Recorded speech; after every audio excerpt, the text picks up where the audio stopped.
Ayos, late na nga. Naiwan ko pa yung wallet ko. Kuya, pwede pong pabalik saglit? Naiwan ko po kasi yung wallet ko eh. Ano ineng, iintayin pa ba kita sa bahay nyo? Opo, saglit lang naman po ako. Salamat po.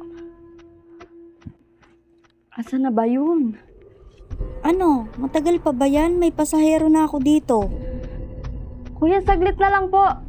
Mahanap ko rin po to. Ay nako, naiinip na ako. Ay babiyahe na kami ng pasahero ko. Diyan ka na. Di naman makapag-intay si Manong. Dito lang yun eh. Ayun. Sabi kasing intay lang, iniwan pa ako ni Manong. Nakita ko na nga eh.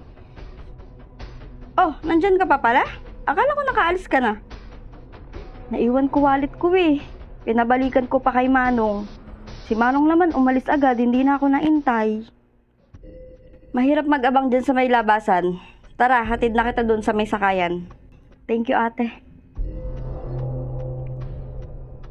Mukhang may aksidente pa yata ah. Oo nga, ang daming tao.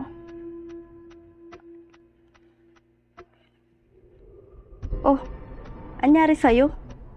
Siya yung nasakyan kong trike. Kay Manong sana ulit ako sasakay kaso nagmamadali siyang umalis kanina. Burnt Toast Fury. Ano yun? Yun yung bagay na nangyari sa'yo na akala mo malas, pero swerteng pangyayari pala. Basta ganun. Hello, Bes. Papasok ka pa ba? Oo, late na nga ako eh. Wag na. Pinauwi na rin kami ngayon dahil may pumasok na lasing sa room natin. May daladalang itak at nagwawala. Buti nakatakbo na ako palabas. Yung iba nandun pa. Basta wag ka nang pumasok. Bye. Oh, ba't ganyan mukha mo? Sino yung tumawag sa'yo? Si Bes, may nakapasok daw lasing sa room namin at nagwawala. Nangahabol ng itak. Kaya ayun, nagsiuwian sila.